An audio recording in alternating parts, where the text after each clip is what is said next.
La historia de Michael Jackson no empieza en un escenario, empieza en una pequeña casa donde un niño descubrió demasiado pronto que el amor a veces viene acompañado de presión. Gary, Indiana, 1958. Una ciudad gris rodeada de fábricas, humo y ruido industrial. Ahí dentro de una casa pequeña donde vivían 10 personas apretadas entre sueños y dificultades, nació un niño que algún día sería conocido en todo el planeta. Pero antes de los aplausos existieron los ensayos interminables. Antes de la fama existió el miedo a equivocarse, y antes de convertirse en el rey del pop, Michael Jackson era solo un niño intentando hacer feliz a su familia. Mientras otros niños corrían por las calles, él pasaba horas frente a un espejo perfeccionando pasos de baile que todavía ni entendía por completo, porque desde muy pequeño aprendió algo que marcaría toda su vida. En la familia Jackson, ser bueno no era suficiente, tenías que ser perfecto, porque si no te castigaban a golpes. En la calle Jackson Street, porque así se llamaba la calle, nació Michael Joseph Jackson, el séptimo hijo de Catherine y Joseph Jackson. La familia vivía con poco dinero, pero con música en todas partes. Catherine tocaba instrumentos y cantaba en la iglesia. Joseph trabajaba largas horas como operador de grúas en una acería llamada As Steel, mientras soñaba con triunfar en la música. Y sin saberlo, dentro de esa casa ya estaba creciendo el artista más grande del siglo XX. Ya recopiaba cada movimiento con precisión obsesiva. Tenía un oído extraordinario, una memoria casi fotográfica para las coreografías y una presencia escénica imposible de explicar en alguien tan pequeño. Era como si hubiera nacido entendiendo el espectáculo y el por qué nació. Michael Jackson se dio a conocer en los Jackson 5. El comienzo de los Jackson 5 se dio en la pequeña sala de la casa familiar en Gary, Indiana. Joseph Jackson, el padre de los Jackson, regresaba al trabajo, cubierto de polvo de acero después de largas jornadas en la fábrica, pero por las noches la música llenaba la casa. Tito, el hermano mayor de Michael, tocaba una vieja guitarra escondido cuando su padre no estaba, hasta que un día Joseph lo descubrió. En lugar de castigarlo, hizo algo inesperado, escuchó y entendió que sus hijos tenían talento. Primero organizó a Jackie, a Tito y Jermaine en un pequeño grupo musical. Después se unieron Marlon y Michael, pero desde el instante en que Michael empezó a cantar todo cambió. Tenía apenas 5 años y aún así cuando abrió la boca la gente guardaba silencio para escuchar su voz tan deslumbrante. No cantaba como un niño, cantaba con emoción, con ritmo, con una seguridad imposible para alguien tan pequeño. Joseph lo vio inmediatamente y supo el talento de Michael. Michael era la pieza que podía transformar a un grupo familiar en algo tan extraordinario. Así nacieron los Jackson 5. Los ensayos comenzaron a convertirse en rutina diaria. Después de la escuela, los hermanos pasaban horas practicando armonías, coreografías y movimientos frente al espejo. Joseph corregía cada error con dureza obsesiva. Si un paso salía mal, se repetía y había castigos físicos. Si una nota desafinaba, se empezaba otra vez y recurría de nuevo a castigarlos, porque en la mente de Joseph Jackson había una idea fija: sus hijos debían ser mejores que todos. Muy pronto empezaron a presentarse en concursos de talentos, clubes locales y pequeños escenarios donde muchas veces ni siquiera querían dejar entrar a niños, pero cuando Michael subía al escenario, el lugar entero cambiaba de energía, la gente dejaba de hablar, los músicos observaban sorprendidos y el público reaccionaba como si estuviera viendo algo anormal que no debía existir en un niño de esa edad, ya que era un fenómeno musical. Michael no solo cantaba, dominaba el escenario.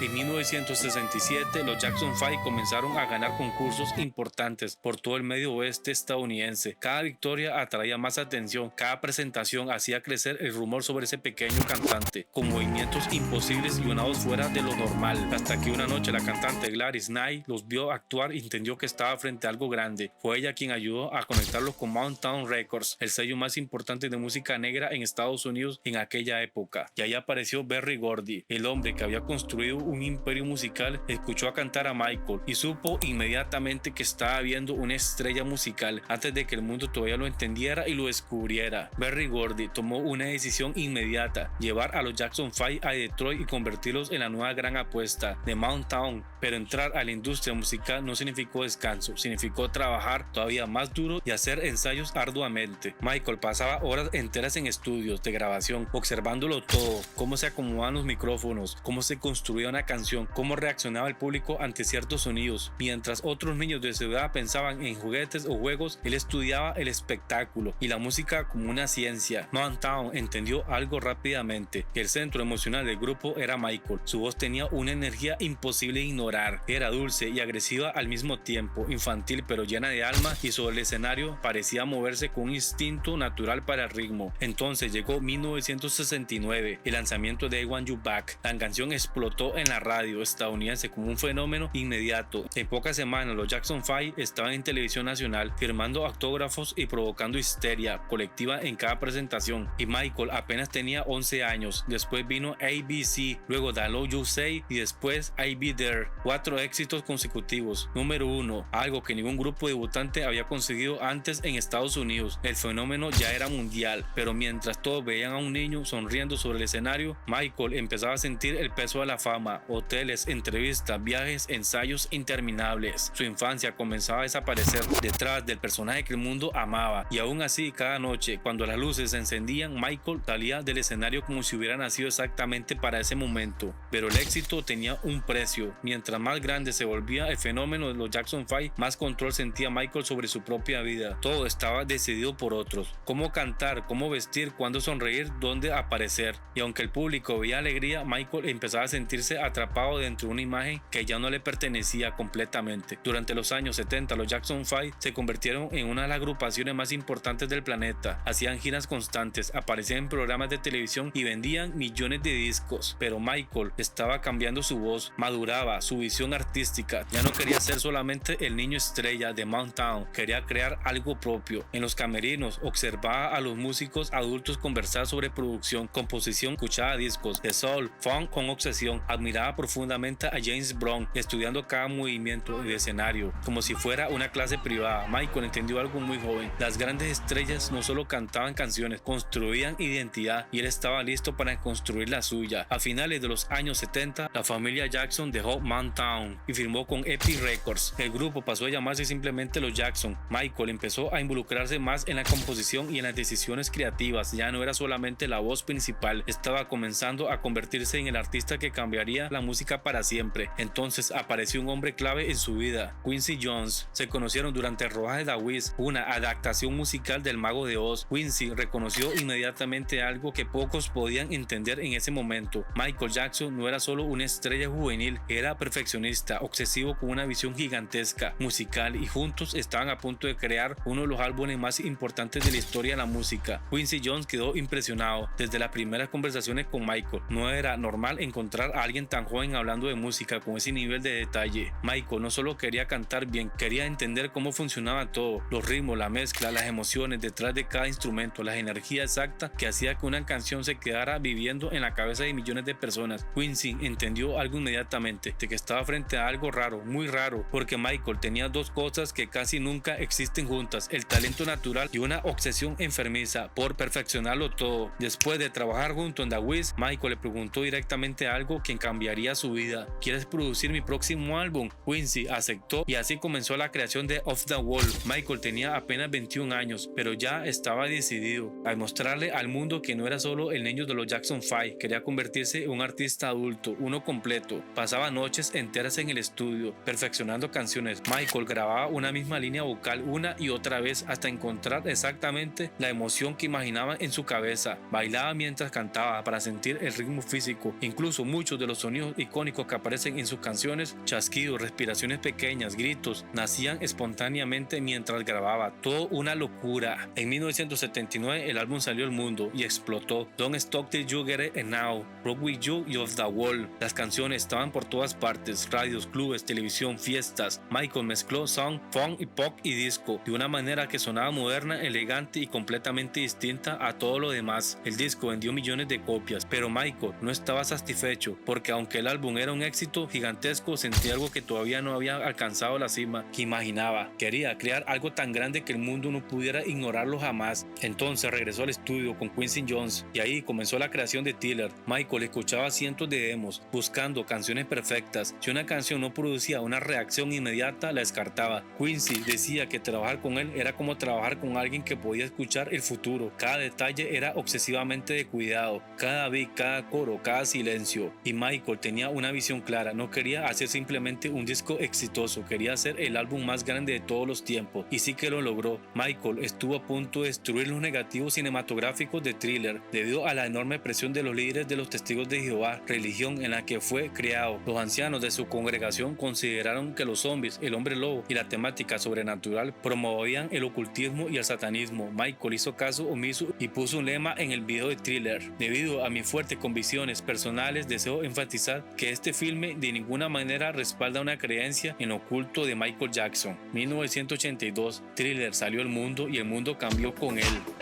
Al principio nadie más imaginaba lo que Thriller estaba a punto de provocar, pero canción tras canción, el álbum comenzó a apoderarse del planeta entero. Billie Jean, Beat It, Thriller y Human Nature no eran simples éxitos, eran eventos culturales. Las radios las reproducían sin descanso, las tiendas agotaban los discos y en cada rincón del mundo aparecía alguien intentando imitar la manera en que Michael cantaba, se vestía o se movía. Pero Michael entendió algo antes que todos los demás: la música ya no solo debía escucharse, tenía que sentirse visualmente. Por eso llevó los videoclips a un nivel que nadie había visto. Con Beat It mezcló pandillas callejeras y coreografías cinematográficas. Con Billie Jean convirtió cada paso en una declaración de estilo. Y luego llegó Thriller. 14 minutos de duración, zombies bailando sincronizados, maquillaje de cine, historia, tensión y una coreografía que terminó convirtiéndose en la más famosa de todos los tiempos. Dirigido por John Landis, el videoclip parecía más una película de Hollywood que un video musical. Y desde ese momento toda la industria cambió. Antes de Michael Jackson los videoclips eran promoción, después de Michael se volvieron arte. Incluso MTV, que durante años había dado muy poco espacio a artistas negros, terminó transmitiendo sus videos constantemente, porque el público los exigía sin parar. Michael rompió barreras que parecían imposibles dentro de la televisión musical estadounidense. Pero el momento definitivo llegó el 25 de mayo de 1983, especial aniversario de Motown. Michael aparece con sombrero negro, pantalón corto sobre los tobillos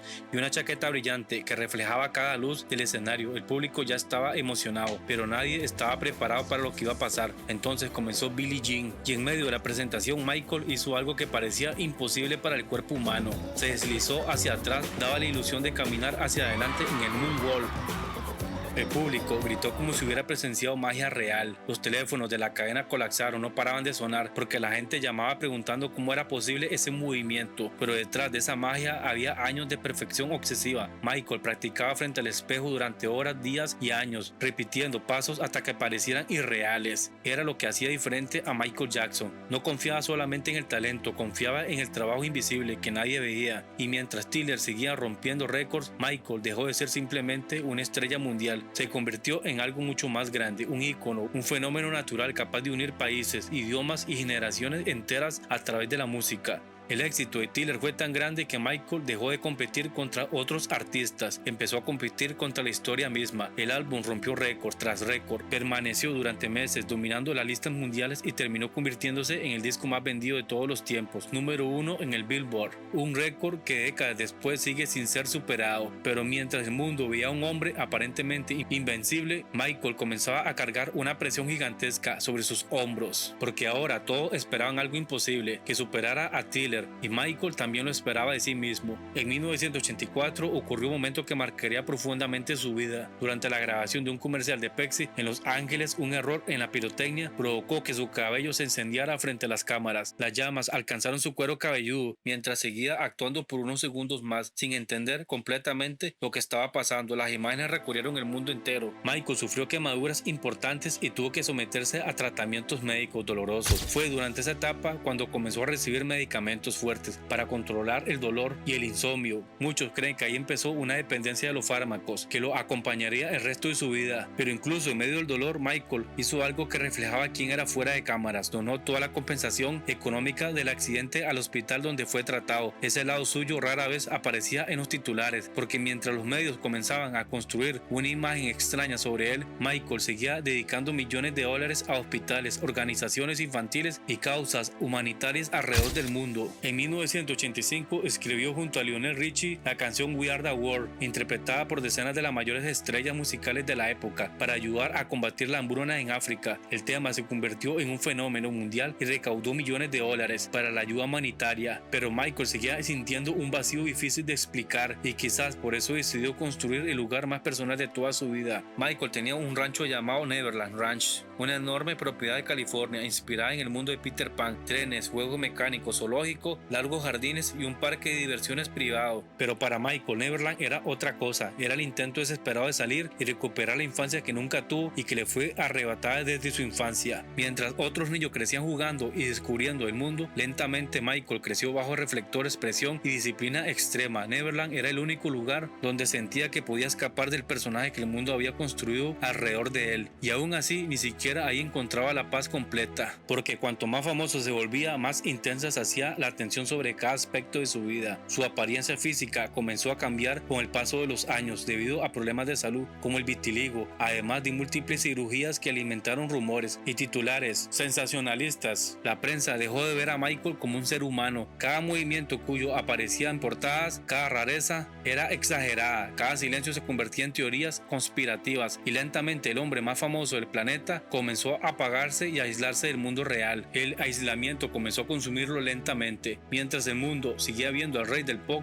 Michael empezaba a vivir rodeado de inseguridad, rumores y desconfianza. Cada salida pública se convertía en un caos. Cientos de personas persiguiendo su auto, fotógrafos gritando su nombre y cámaras intentando capturar cualquier gesto extraño para convertirlo en portada al día siguiente. La fama que una vez soñó comenzaba a consumirlo y a sentirse como una prisión. En 1987 lanzó Back. Muchos pensaban que sería imposible superar a Thriller, pero Michael no quería repetirse, quería evolucionar. El álbum mostró una versión más agresiva, más segura y más dominante de sí mismo. Canciones como Back, Smooth Criminal y Man in the Mirror demostraban que seguía varios pasos delante de toda la industria, y entonces hizo algo que parecía imposible, incluso para él. Llevó el espectáculo en vivo a otro nivel. La gira Backboard Tour recorrió continentes enteros, estadios llenos, gente llorando con solo verlo aparecer. En muchos países Michael Jackson no era visto simplemente como un cantante, era un acontecimiento histórico. Cuando salía al escenario ocurría algo difícil de explicar. No necesitaba hablar, no necesitaba cantar todavía. A veces bastaba con quedarse quieto unos segundos para que decenas de miles de personas gritaran desesperadamente. Algunas se desmayaban, otras lloraban sin control. Era un nivel de impacto emocional que casi ningún artista ha provocado en la historia moderna, y Michael entendía algo perfectamente: el poder que tenía sobre el espectáculo. Por eso perfeccionaba cada concierto como si fuera cine. Luces, explosiones, coreografías sincronizadas, cambios de vestuarios y movimientos calculados al milímetro. Nada quedaba al azar, porque Michael no quería ofrecer conciertos, quería algo único, crear momentos que la gente recordara toda su vida. Pero mientras el artista alcanzaba alturas imposibles, el hombre detrás del personaje seguía deteriorándose emocionalmente. Dormía poco, confiaba cada vez menos en las personas, y la presión de mantenerse siendo Michael Jackson comenzaba a aplastarlo. Entonces llegaron los años 90 y con ellos las acusaciones que cambiarían todo. Los titulares explotaron alrededor del planeta. Programas de televisión analizaban su vida día y noche. Los medios dejaron de hablar de música y comenzaron a hablar únicamente de escándalo. Michael negó las acusaciones desde el principio, pero el daño ya estaba hecho, porque existe algo más poderoso que la verdad en el mundo del espectáculo: la duda pública, y Michael empezó a vivir perseguido por ella. Aún así, en medio de ese caos siguió creando música. Lanzó Dangerous, donde mostró una versión más oscura y emocional de sí mismo. Temas como Black or White, Remember That Time y Heal the World reflejaban tanto su ambición artística como su necesidad de hablar sobre racismo, violencia y dolor humano. Era como si Michael estuviera intentando gritarle al mundo, pero el ruido mediático ya era demasiado fuerte para escucharlo realmente. Para el inicio de los años 2000 fue especialmente duro para Michael. Ya no era solamente el artista más famoso del planeta, ahora también era el hombre más observado. Cada aparición pública terminaba convertida en noticia mundial, y mientras más extraño aparecía ante las cámaras, más crecía la obsesión mediática alrededor de él. Entonces ocurrió uno de los momentos más polémicos de toda su vida. Noviembre del 2002, Berlín, Alemania. Michael salió al balcón de un hotel cargando a su hijo pequeño, conocido públicamente como Blanket. Durante unos segundos lo sostuvo cerca del borde, mientras saludaba a los fanáticos que gritaban desde abajo. Las imágenes recorrieron el mundo entero en cuestión de horas. Los noticieros lo llamaron irresponsable, los periódicos hablaron de locura, y millones de personas comenzaron a preguntarse si Michael estaba perdiendo el control de su vida. Más tarde, Michael pidió disculpas públicamente y explicó que había sido un error impulsivo causado por la emoción del momento y que jamás intentaba dañar a su hijo. Pero el daño notorio ya estaba hecho. Cada gesto suyo comenzaba a interpretarse desde el morbo y la controversia, y mientras el personaje público parecía desmoronarse frente al mundo, el ser humano detrás de él estaba cada vez más aislado. Dormía poco, confiaba en muy pocas personas y dependía cada vez de médicos y medicamentos para soportar el estrés físico y emocional acumulado durante décadas. Entonces llegó el 2003, el documental Living with Michael Jackson del periodista Martin Becher. Michael permitió cámaras dentro de su vida privada, creyendo que el mundo finalmente podría entender quién era realmente, pero el resultado fue completamente distinto. El documental mostró momentos incómodos, declaraciones polémicas y escenas que alimentaron todavía más las sospechas públicas alrededor de él. La presión periodística explotó otra vez, y poco tiempo después llegaron nuevas acusaciones criminales. Michael fue arrestado, fichado policialmente y llevado a juicio en uno de los procesos más sonados caos de la historia del entretenimiento. El hombre que alguna vez había sido intocable ahora entraba a tribunales rodeado de cámaras, mientras el mundo entero observaba cada detalle. Durante meses la prensa convirtió el caso en espectáculo global. Opiniones, rumores y titulares aparecían diariamente, pero en el 2005, después de semanas de juicio y 7 días de liberación, el jurado emitió el veredicto final: no culpable en todos los cargos, 14 veces no culpable. Michael salió libre del tribunal, pero también salió completamente agotado y mentalmente devastado, porque aunque ya había ganado legalmente, emocionalmente ya estaba destruido. El artista que una vez dominó el planeta entero ahora vivía lejos de los reflectores, debilitado físicamente y perseguido por una presión que parecía no terminar nunca. Después del juicio del 2005, Michael desapareció casi por completo de la vida pública. Se mudó fuera de Estados Unidos durante un tiempo, intentando escapar del ruido de las cámaras y de una industria que lo había convertido simultáneamente en ídolo y espectáculo. Muchos creían que su carrera había terminado, que el hombre que una vez dominó el planeta jamás volvería a subirse a un escenario, pero no entendían algo sobre Michael. Él podía alejarse del mundo, pero nunca de la música. Incluso lejos de las cámaras seguía escribiendo, escuchando demos, imaginando coreografías y hablando obsesivamente sobre regresar, porque el escenario era el único lugar donde realmente parecía sentirse vivo y feliz. Y entonces llegó el 2009, Londres. Michael apareció frente a cientos de periodistas y pronunció unas palabras que hicieron temblar a la industria musical.